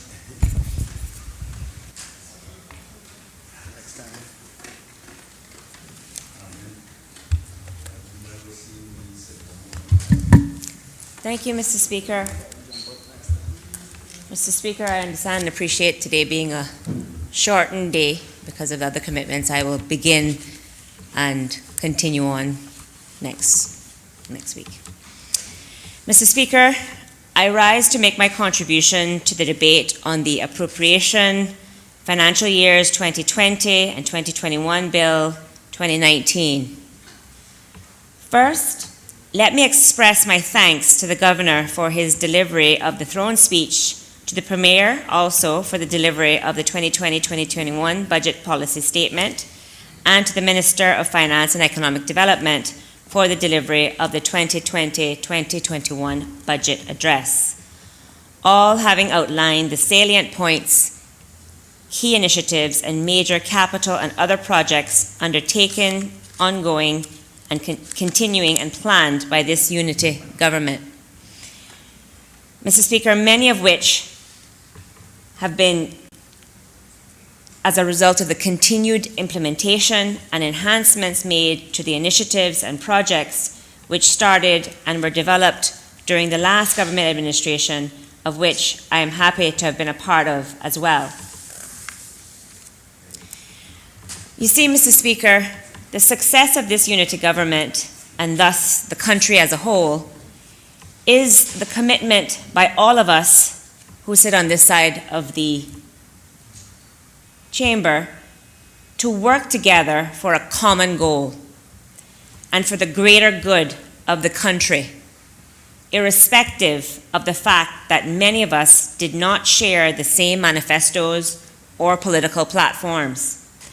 Or in fact, Mr. Speaker, as you and I very well know, we may have even campaigned as polar opposites in the districts of which we represent. But that, Mr. Speaker, is the hallmark of true leadership. When the dust and the government was settled after the 2017 elections, we came together, rolled up our sleeves, determined who was best placed to take on what role, given who was elected and available to serve, and we set out to govern and lead this country into 4 more years of growth and success. And that, Mr. Speaker, is exactly what we have done over the last 2 years, as evidenced by our stellar economic indicators presented by the Minister of Finance in his debate, and by the focused policy priorities and initiatives to address the multifaceted needs of our people and to provide for the continued progress and prosperity of our country, as evidenced by the policy statement delivered by the Premier. Mr. Speaker, working in furtherance of these policy priorities, goals, and objectives, I welcome this opportunity today to share some highlights of my ministry's achievements in 2019 with members of this Honourable House and the public at large, and to provide some insight into our plans for 2020 and 2021. You see, Mr. Speaker, my ministry's remit is twofold. The ministry is responsible for stewarding the environment for our country's financial services industry to thrive. Mr. Speaker, as you know, the financial services industry is, and it provides, the most significant pillar of our economy, providing the majority of government revenue as one body, as well as providing the impetus for much of the growth experienced in the country over many decades. Growth, Mr. Speaker, in terms of new construction and development, and as the Honourable Minister of Tourism has indicated in his stellar contribution, and I thank him for doing so, it even contributes to the growth in the number of stay-over tourists visiting the islands to participate in financial services-related conferences and forums hosted in the Cayman Islands.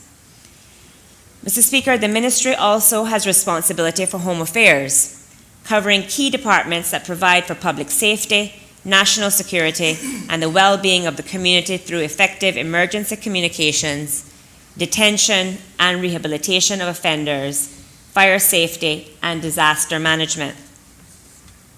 Mr. Speaker, by virtue of the constitutional responsibilities which I have as Minister of Financial Services and Home Affairs, I've had to take an outward as well as inward-facing perspective to governance and leadership, ensuring that Cayman is able to continue to navigate the international challenges and pressures in what appears to be an ever-increasing geopolitically volatile environment, while working to ensure that the safety and security of our local population, Caymanians, residents, and temporary visitors alike, are looked after, and ensuring that some of the key agencies charged with the responsibility to carry out the government's mandate of building safer communities are better equipped to do so. Mr. Speaker, to simply say that the last 2.5 years have been busy yet extremely productive would be a simplification of all of the work that has gone into ensuring the right environment for financial services to thrive, and thus government revenues to have continued to show strength and significant growth as a result. It would also be a simplification of the major capital and other investments made by this unity government to create safer, more resilient communities in the first half of our administration. Mr. Speaker, at this junction, I would like to acknowledge the extremely hardworking and dedicated teams at the Ministry of Financial Services and Home Affairs, as well as all those in the numerous departments and statutory authorities which fall under my ministry. Mr. Speaker, there is no question in my mind that there are some very dedicated and committed civil servants who go above and beyond the call of duty to ensure that the government's strategic priorities and policy objectives are carried out. And Mr. Speaker, many of them reside within my ministry and respective departments. And for that, I'm very grateful. And now, Mr. Speaker, I would like to provide an overview of some of the key accomplishments and initiatives of the ministry and various departments falling thereunder. Mr. Speaker, beginning with the Department of Financial Services. As members of this Honourable House and public know, the Premier, myself, other members of government, the Chief Officer, and the Department of Financial Services have been increasingly engaging with international politicians, leaders, and other officials about financial services developments that could impact our financial services industry and subsequently the economic stability and prosperity of the Cayman Islands and our people. For example, Mr. Speaker, as a result of strategic and sustained engagements during the course of the last 24 months, the government was successful in ensuring that the Cayman Islands was not included on the EU list of non-cooperative jurisdictions for tax purposes, first issued in December 2017 and later updated in March of this year. Mr. Speaker, throughout 2019, we have continued our efforts to meet with key local and international stakeholders and audiences, starting in January 2019 by hosting here in the Cayman Islands the OECD's Center for Tax Policy and Administration Director, Pascal Santamans, and the OECD's Head of Harmful Tax Practices, Melissa De Jong. During their visit to Cayman, the Ministry facilitated meetings with Cabinet and caucus members, local financial services and commerce regulators, and private sector financial services and commerce representatives. These high-ranking and influential OECD representatives praised Cayman's tax regime, Mr. Speaker, with Mr. Santamans stating the OECD is extremely appreciative of Cayman's commitment to global standards. Mr. Speaker, later in January, as part of the government's delegation led by the Premier and included the Honourable Attorney General and myself, meetings were held with senior representatives of EU member states in Brussels, as well as with meetings at key Ministry of Finance personnel in France and Germany, respectively, followed by visits to a number of correspondent banks in New York City to discuss recent developments, such as Cayman's enactment of the economic substance legislation. Mr. Speaker, also joining us in New York in January at the correspondent bank meetings were representatives from the Cayman Islands Monetary Authority, led by its managing director. Mr. Speaker, these meetings coincided with our attendance at Cayman Finance's 6th annual New York breakfast briefing, where I delivered the keynote address to a full house of over 200 participants or attendees. Mr. Speaker, later that year, in July, members of the Department of Financial Services and I traveled to Washington, D.C., where I held meetings on Capitol Hill, at which I explained the Cayman Islands tax model, financial services legislative and regulatory environment, and emphasized Cayman's leadership role in combating money laundering and financial crime. Mr. Speaker, it also helped for me to explain Cayman's tax neutrality and tax transparency and what it means by both in meetings with the Deputy Secretary of Treasury, senators, member of Congress, senior congressional staff, and other federal agency officials. Mr. Speaker, this was my third such engagement visit to DC since taking up post in June 2017, and each time I was able to meet with more and more senior members of the Senate and Congress and their congressional staff, as well as representatives of the Treasury and State Department. Mr. Speaker, these engagements on behalf of the government in Washington are absolutely critical, as the U.S. is our biggest trading partner and source of business, and our economy is significantly tied to that of the U.S. So it is very important that policymakers in the U.S. know and have a better understanding of the Cayman Islands and the positive role that we play in their own state and national economies.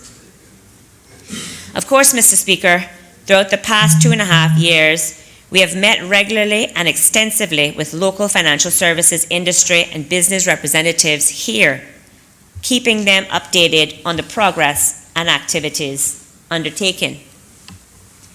Mr. Speaker, in 2018 and 2019 were busy years, and as far as 2019 goes, it still is. And the number and pace of legislative and engagement activities was and is based upon the need, which has existed for many years, for increased political and other industry engagement, as well as responding to a number of international assessments, which happened relatively simultaneously. As you know, Mr. Speaker, we have had recent assessments by major global regulatory bodies. These assessments have focused on Cayman's financial services legislation, regulation, and operational effectiveness for compliance with international standards. These were, again to recap, the OECD's Forum on Harmful Tax Practices, the Caribbean Financial Action Task Force review of anti-money laundering and countering of terrorism standards, and the EU Code of Conduct Group's review of non-cooperative practices for tax purposes. Mr. Speaker, the resulting 18 to 24 months has seen the Ministry working feverishly to take the necessary actions to address the outcomes, as this government is determined to do so. There is no doubt, Mr. Speaker, there is an element of reform fatigue that exists in the public and private sectors with regard to the extent and pace of change. But, Mr. Speaker, the Cayman Islands is a market leader and a significant player in the global financial services architecture, and as such, we must continue to demonstrate our leadership in positively responding to the asks and enhancing our legislative and regulatory environment in such a way that we continue to be leaders in the global financial services industry. But, Mr. Speaker, regardless of the aforementioned positive activities carried out, legislative and regulatory reforms undertaken for several decades now, I may add, and even with the praise received from foreign entities and foreign bodies such as the FBI, who stated at a U.S. Senate Banking, Housing, and Urban Affairs Committee meeting held in May of this year that Cayman's sharing of beneficial ownership was immense value to the UK and in turn to the U.S. government, we face what at times is a seemingly uphill battle to change international public opinion. Mr. Speaker, there is still much work to be done to dispel the misperceptions and misunderstanding about Cayman and about our legal and regulatory framework that still exist among some quarters in the UK, US, and elsewhere. And so, Mr. Speaker, responding to these challenges takes a substantial amount of time, energy, and resources. I stand before you today, Mr. Speaker, to outline the way in which the funding allocated to the Ministry of Financial Services will be spent in order to carry out the policy priorities of the government to build a strong economy that provides for stable finances, as well as to position the country to better take advantage of the opportunities that lie ahead. Mr. Speaker, expenditure in this regard will center on the continuing and increased engagement efforts, increased staffing, and promotional activities and special projects. Mr. Speaker, engaging with local and international stakeholders is a central part of Cayman navigating the multiple assessments, or the multitude of assessments, and responding to the ever-evolving global standards that are par the course as a major international financial center. Engagement, Mr. Speaker, is about establishing and fostering relationships to maintain the jurisdiction's positive reputation, or, where necessary, address misperceptions and deepen the understanding of our financial services industry. To that end, Mr. Speaker, in 2020 and 2021, ministry representatives will attend major financial services related conferences, actively represent the Cayman Islands at appropriate meetings and events, and collaborate with associations within our own financial services industry, such as Cayman Finance and others, at relevant local and international meetings and events. Mr. Speaker, the government also intends to capitalize on the rapidly developing opportunity to promote Cayman's financial services products in the Asia-Pacific region. Mr. Speaker, competition is stiff, and as comparable jurisdictions, as we are made to understand, are actively engaged in efforts to try to reduce Cayman's current market share, we need to up our presence and up the ante with respect to our engagement efforts in that region. Mr. Speaker, a substantial response effort is now required and development is in train to protect and grow our current market share in the Asia-Pacific region, which is the largest region of growth at present. As such, Mr. Speaker, the Ministry has been engaging with the relevant financial services industry representatives and associations to promote an environment to achieve growth and continued success, and we will continue to do so even more intensely in the coming years ahead. Mr. Speaker, on behalf of the government, I, along with members of the Department of Financial Services, also plan to continue our program of engagement in Washington, London, and the EU to ensure that we educate policymakers and lawmakers so that they understand how Cayman is doing its part, how we are doing our part to keep the world safe and help the world economy as a responsible member of the global community while creating jobs here in the financial services industry that benefit the Caymanian people.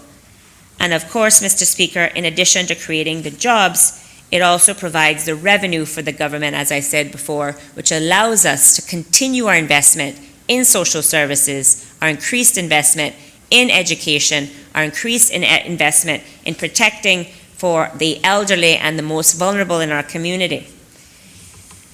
Mr. Speaker, looking ahead, the Ministry is also closely monitoring the OECD's International Tax Plan and continuing to advocate at various forums at the Cayman Islands as a country that we have the right to determine how we raise revenue and what our domestic tax structure should be, as the debate related to tax sovereignty versus harmonization continues, Mr. Speaker, in the international arena around us. Mr. Speaker, the success of the government's agenda and the Ministry's work depends heavily on the efforts of the Department of Financial Services.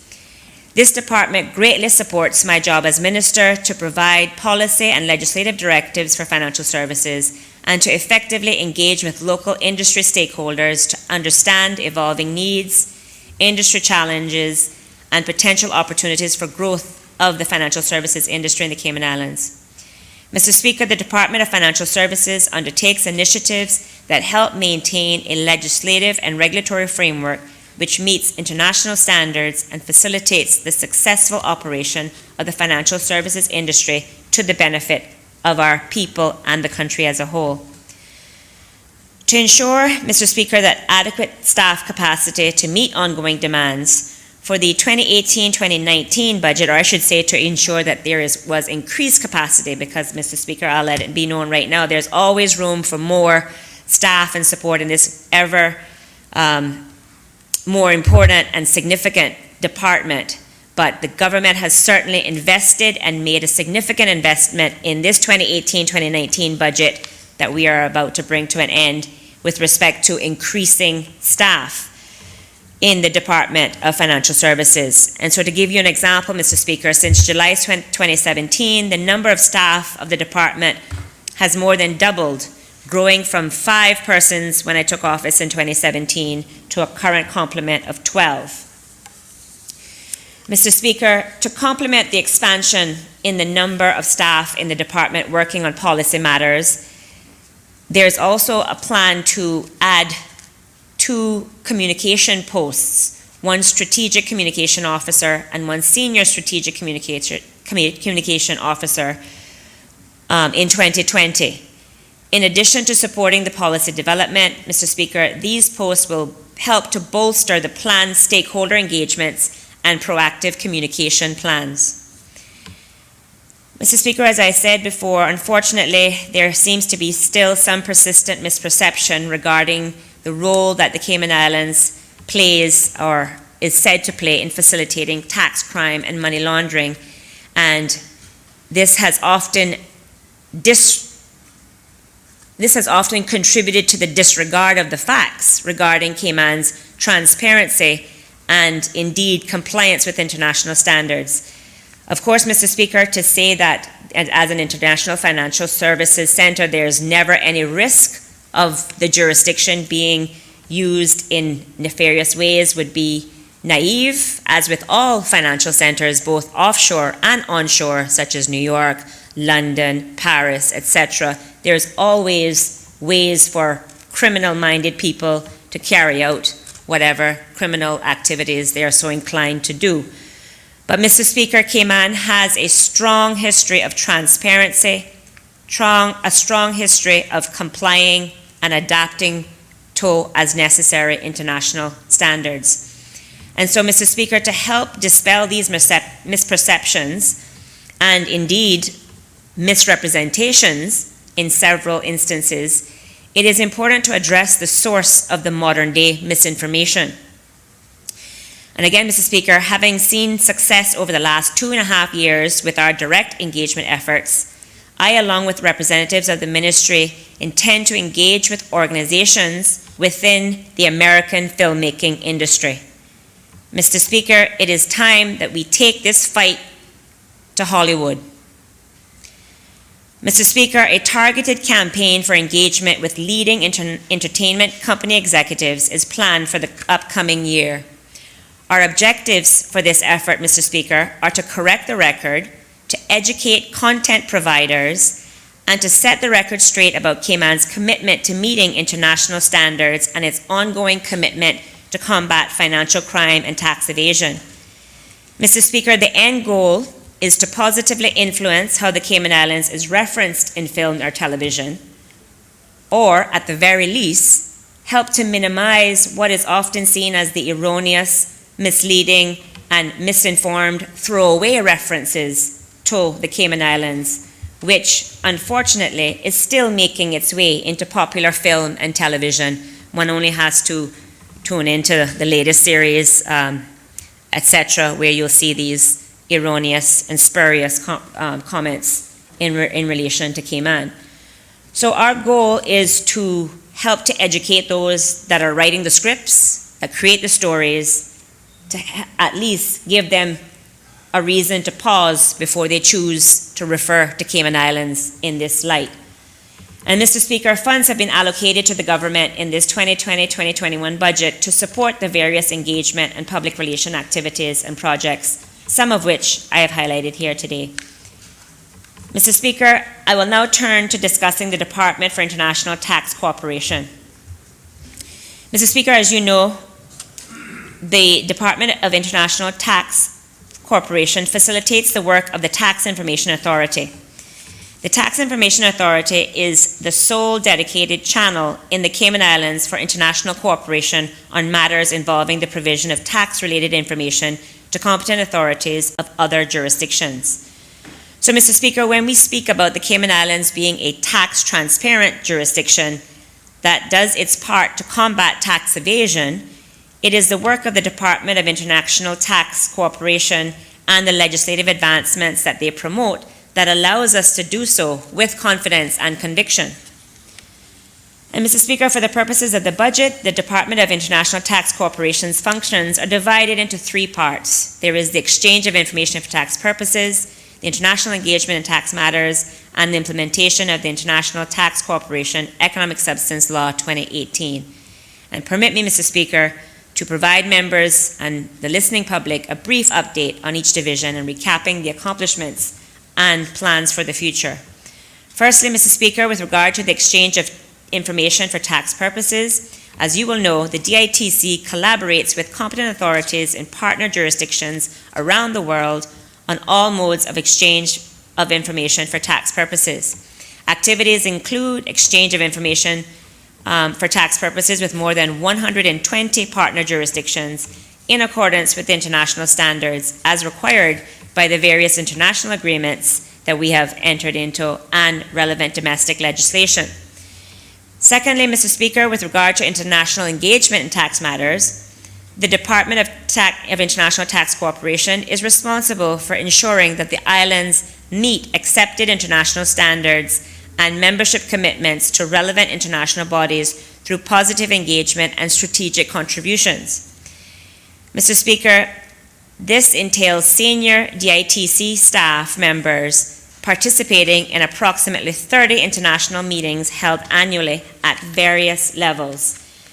The DITC participate as being country representative or delegates sometimes. Sometimes they participate as a member of a panel of subject matter experts. Sometimes they participate as presenters or even as vice chair of a relevant meeting. Mr. Speaker, meetings held include the OECD Global Forum on Tax Transparency and Exchange of Information for Tax Purposes, Peer Review Group, the Automatic Exchange of Information Group, Competent Authority meetings, and the OECD Base Erosion and Profit Shifting Inclusive Framework meetings, and relevant OECD subgroups and working party meetings. Mr. Speaker, as I have expressed time and again, the government believes a high level of engagement with relevant international stakeholders is important to maintain a positive reputation and deepen understanding of Cayman's tax cooperation network. And the work of the DITC is instrumental in achieving this agreement. Because you see, Mr. Speaker, the DITC representatives sit at the table, they participate, and oftentimes lead discussions as it relates to the evolving global tax considerations, and they're able to get Cayman's perspective on the table as and when they're able to do so, but also they're able to hear and understand and appreciate what is being said and what is coming down the pipeline in order for us to be able to get a heads up. And so, Mr. Speaker, this engagement will continue in 2020 and 2021 as the Cayman Islands undergoes the assessment process for its existing OECD frameworks, such as the CRS, CBCR, and economic substance. Mr. Speaker, the work of the DITC is also important in helping to inform the government, as I said, as to what is being discussed and contemplated in the global arena as it pertains to tax initiatives. So, for instance, Mr. Speaker, the DITC is monitoring new developments such as the BEPS Inclusive Frameworks Program of Work to address the tax challenges of the digitalization of the economy and the Global Forum's mandatory disclosure rules for CRS avoidance arrangements and opaque offshore structures. Mr. Speaker, understanding and having insights into the perspective and discussions of the G20 and other OECD countries is important in order to help advise me as Minister and the government more broadly about the evolving trends or areas of international discord as it relates and pertinent to tax. And also, it's helpful to be able to advise the government about the potential implications for the Cayman Islands as a result. Mr. Speaker, this in turn helps the government to take and make policy decisions in the best interest of the financial services sector and for the sustainability and prosperity of the country as a whole.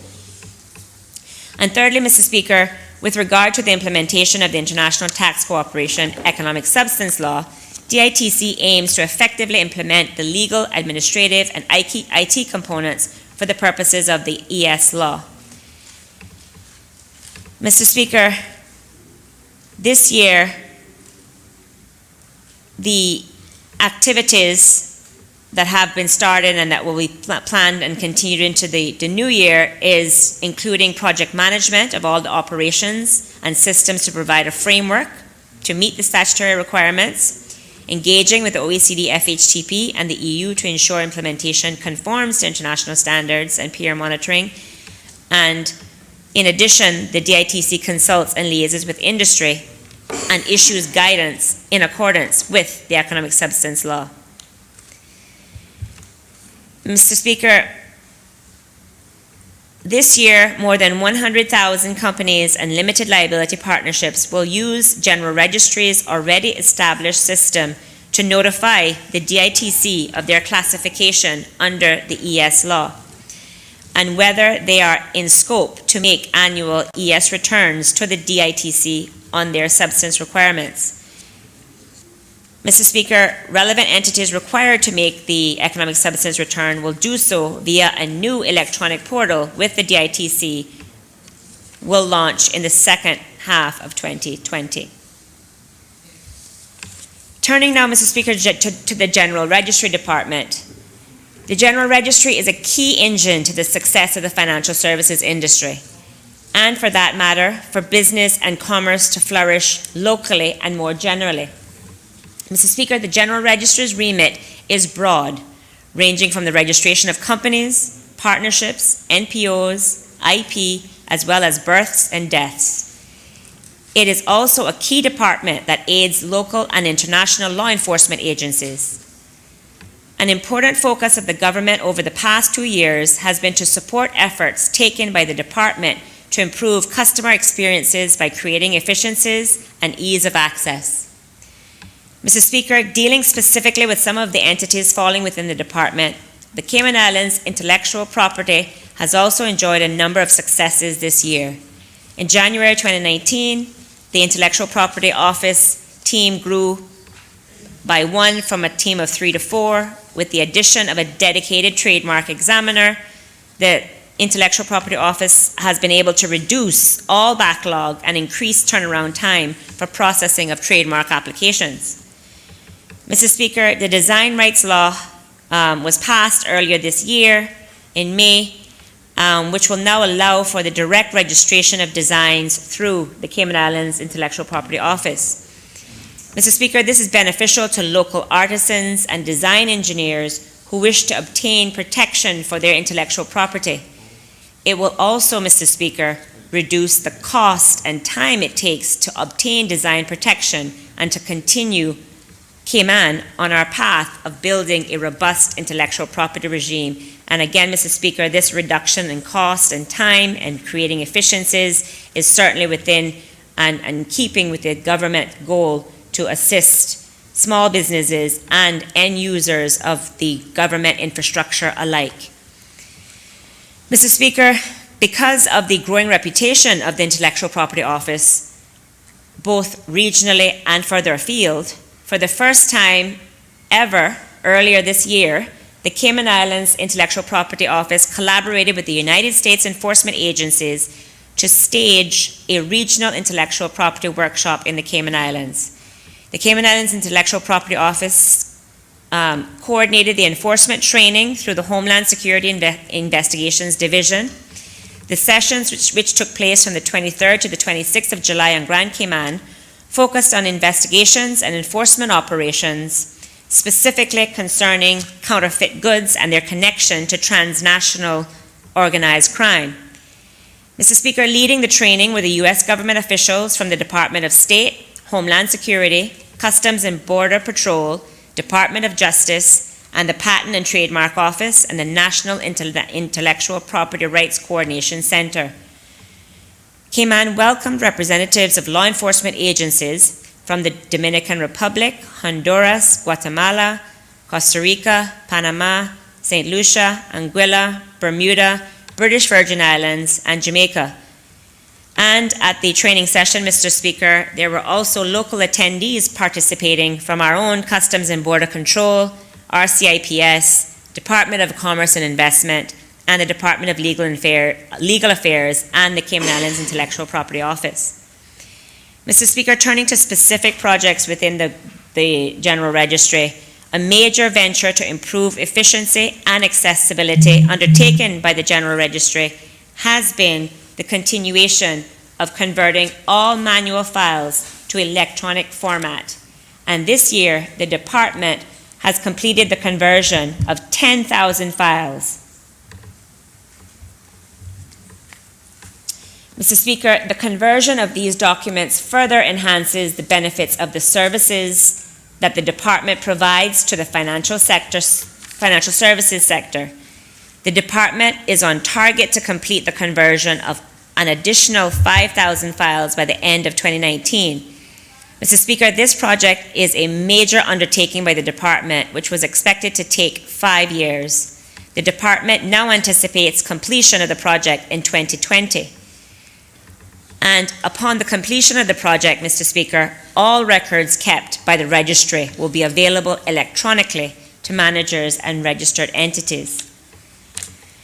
Mr. Speaker, speaking specifically about the nonprofit organization sector, I can advise that with regard to the registration of NPOs, since the introduction of the Nonprofit Organizations Law in August 2017, 472 NPOs have been registered. These NPOs are comprised of religious, educational, philanthropic, community, charitable, and sporting organizations, sporting and professional associations, and government entities. Mr. Speaker, following the amendment to the Companies Law in 2018, 53 NPOs have applied for and obtained Section 80 designation. And the designation changes the legal status of the NPOs that are unincorporated association of persons to incorporated, thereby insulating the controllers and senior officers with limited liability. Mr. Speaker, it also benefits those NPOs who are ordinary companies and companies limited by liability by reducing annual return filing and fees associated with the company register. Again, an initiative taken by this government to cut the red tape and to decrease the fees associated as such. Mr. Speaker, to ensure that, among other things, adequate anti-money laundering and countering of terrorist financing considerations and measures are taken, a targeted risk-based methodologies for NPOs has been established. This methodology comprises of risk rating each NPO at the onboarding stage as well as during the course of ongoing monitoring. Those NPOs ranked from medium to high risk are subjected to greater scrutiny. This policy also applies when a complaint is made in respect of an NPO. Mr. Speaker, a targeted risk-based supervision policy has also been drafted and published on the department's website. And I am pleased to say, Mr. Speaker, the General Registry is in the process of finalizing its risk assessment of the NPO sector. Mr. Speaker, to further enhance the administrative efficiency initiatives currently underway, the General Registry is in the concept phase of obtaining a case management system. The department is being assisted by e-government with this undertaking and will continue to be carried out in 2020-2021 budget period. Mr. Speaker, in an effort to enhance pertinent information sharing, the General Registry has signed on as a signatory to an information sharing agreement between competent authorities.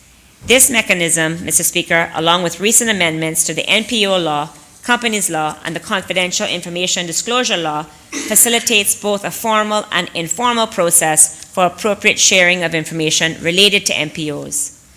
Mr. Speaker, I am pleased to inform that the General Registry's Head of Compliance, assisted by others, conducted 25 outreach sessions this year. These sessions comprise of one-on-one sessions with MPOs, radio, television appearances, press releases, and targeted outreach sessions hosted by the Registrar of MPOs and the competent authorities. Mr. Speaker, topics covered include changes to the law, terrorist financing in the NPO sector, internal controls and corporate governance in the NPO sector, targeted financial sanctions, and proliferation financing and risk management. Mr. Speaker. Honorable Member, if you have reached a convenient time, we have reached the time, we have agreed for adjournment in regards to other matters that will need to take place at this point. Thank you, Mr. Speaker. I'm happy to convene today and then reconvene on Monday. Honorable Deputy Premier. Thank you, Mr. Speaker. Mr. Speaker, I move the adjournment of this Honorable House until 10 a.m. Monday, November 18th. Question is that this Honorable Legislative Assembly do now adjourn until Monday, 18th of November at 10 a.m. All in favor? Aye. Those against? The ayes have it. This Honorable Legislative Assembly stands adjourned until Monday morning, 10 a.m., 18th of November, God willing.